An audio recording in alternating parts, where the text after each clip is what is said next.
All right, so your first week attendance post. This video should be relatively short because all it's going to do is tell you how attendance works in my class, or in our class, I should say. So even though this class is online, Fresno City still wants me to show attendance, and I do that as a simple discussion board. So what's below here, if you look below on this video post, is a reply, and this is your standard discussion board stuff that you will see that we do on our Learn Togethers. But in this case, it's just acting as a post so that I can take your response as yes, you are here, and if you don't respond, that's no, you were not for that week. And so that's really all you have to do here. The only thing you have to do is hit reply, and then if you want to type something, that's great, and hit submit. So first, it's a reporting requirement. I grab the data from that as active or not. Now let me tell you how I use it in the class. First, I don't use it to mark towards your grade. I think that's just crazy, but that's me. To me, it's just a thing that shows that you're here and you're participating. And what I use it as a signal. And here's what I mean by a signal. So when I look at student participation in a class, I look at, are they completing the assignments? Are they coming to see me? Are they actively posting in Hangouts? I look at all these things as signals. And attendance is just one of those signals. So as an example, if you were working through the course content and were getting things done, no problem, but forgot to do attendance post that week, I will probably, say, hey, make sure you get that done. But if in this circumstance you were not getting work done and not doing attendance post, then I'm a bit more concerned, and I'm probably going to say, hey, are you still around? Are you hanging out with the class? So just make sure that you understand how attendance works in our class. And the other thing is, it will be posted for sure by Monday, and in this case a little earlier, but it runs from Monday morning until Friday at noon. And so what that means is that Friday at noon, I will close the ability for you to make comments, but I will still have the video available for you. Okay? And the reason is sometimes there's information that obviously this week, if later on in a couple weeks you go, I don't understand how attendance post works, or how does that affect me, or why do I have to do it, I'll say go back and watch that video. And if this is 3 weeks into the semester, you can't hit a reply for week 1, but you can at least watch the video for week 1. Okay? Makes sense? Hopefully clear? All right. So this is one of my, and I don't say this about every course, but this is one of my most favorite classes to teach. And I'm excited to get this course semester started. I'm excited for you to look at this Udemy course. And this is the one, heads up, I'm going to give you in this post, because I've already had a student come and try to register for or sign up for the course that we're using, and she ran into some issues because it was more than what I had said.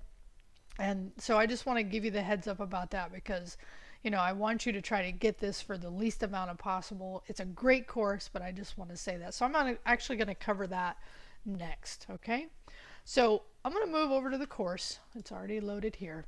And then this is the week 1 welcome.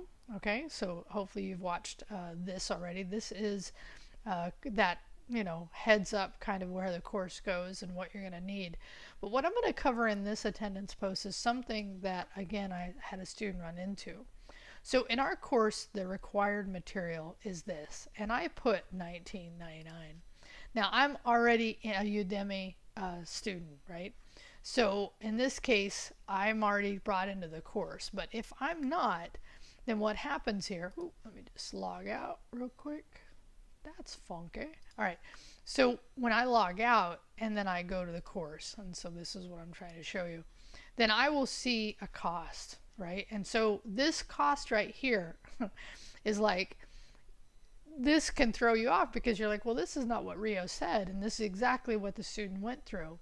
So one thing you can do, and I can't tell you because I've never tried it, is you can search for coupons for Udemy coupons on Google and you can find them. But the other thing I will tell you is that just go ahead and sign up if you're not already a Udemy student or you have a Udemy account. Because that Udemy, once you are signed in, then I notice this price will change for sure. So this is like the maximum price. Matter of fact, 84 is probably the maximum price, but probably nobody pays that. And very few, I guess, people, and I hope you're not one, has to pay $42. But go ahead and sign up if you're not already. At that point, see if it changes. You're welcome to look around on Google and search for Udemy codes, for discount codes. I definitely found some, but again, the reason I can't recommend that is I haven't done it myself. But I have seen that you can buy a code that all courses are $11, right? So I just want to give you the heads up about that. An important part of the course is getting that material.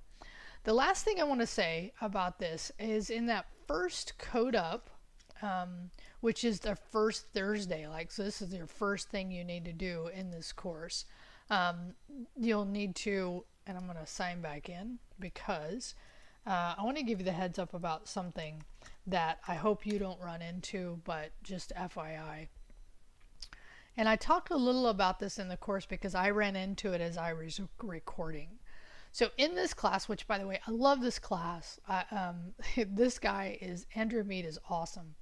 Setting up your machine, which you're going to have, he installs on Windows only this thing called Commander. And what this does is it gives you a command line. And the thing that's different about our course and the way we're running it, because we're using his course inside of ours, meaning we're using his course content, is that we're going to use GitHub, and he doesn't show that setup here. And what I ran into is when I installed Commander, I ran into an issue with GitHub conflicting with it, and I had to go through quite a little process to get it all working. But I did, but it took more effort than I would hope students would have to take.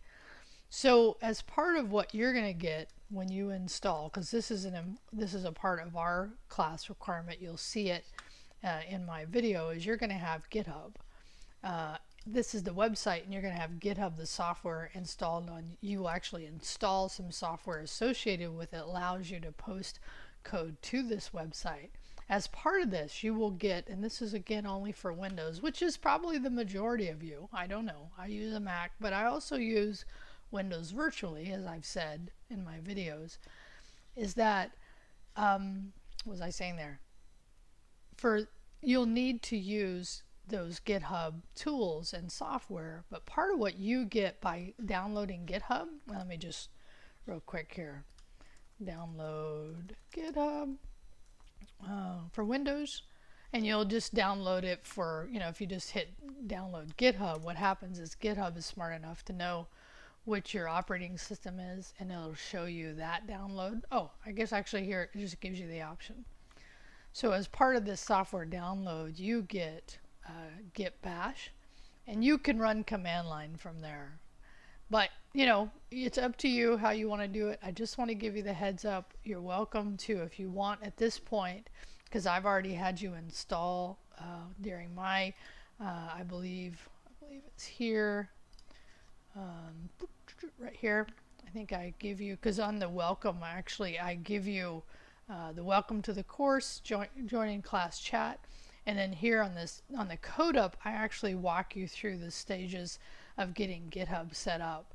And as I was recording this, I really hadn't run in and gotten all the steps complete as far as this issue with the Commander versus GitHub. So I just want to give you the heads up here that if you want, when you get to this video, you're welcome to just say, hey, you know what? As long as I have Git Bash and I can go to the command line, I'm fine. Okay, I don't need to install this. But if you want to install this, because actually it's a really nice command line tool for Windows, you can do that as well and run it outside of the editor. And if all this is like, oh my God, so much, don't worry about it. It's not a big deal. I'm just giving you the heads up here so that you will understand kind of, because I don't, the goal is not to give you this kind of challenge the first week, but sometimes it happens and you just have to figure it out. Okay, so what I will do is post the attendance post in this. I'll do it next so that you'll see it show up. And again, all you have to do is hit reply. And if you want to ask me questions, right, I've already given you a Google Hangout. You can email me directly, but sometimes when you post questions into the attendance post, I won't see them because it's not something I watch. I just do attendance reporting for that. So, if you're having issues or you want to ask questions, probably the best way this week would be to get onto that Hangout chat that I talk about here and ask me questions there. Email me or come see me. I'm on campus. I'll have my office hours posted here pretty soon. All right, come back here. I know that's a little more than I normally do on an attendance post, but I wanted to give you that heads up because it's one of those things that you just have to work through during this first week, and you're welcome to, like I said, not install that if you're on Windows. On Mac, it's easy. It's terminal. On Linux, if you're running Linux, it's terminal, no problem. So it's really only on the Windows side, which again, will be many of you. All right, let's have a great semester. Let's have fun. I know I always learn something new. Even though I've been through this course, this is my third time teaching it, second time teaching it online. I always, it's a little bit of a challenge to teach a coding class, a programming class online, but I really try to give the best of both worlds, meaning give you content that you can consume in your own time frame, what works for you, and then also give you that support when you need it. All right? All right, I'll talk to you soon.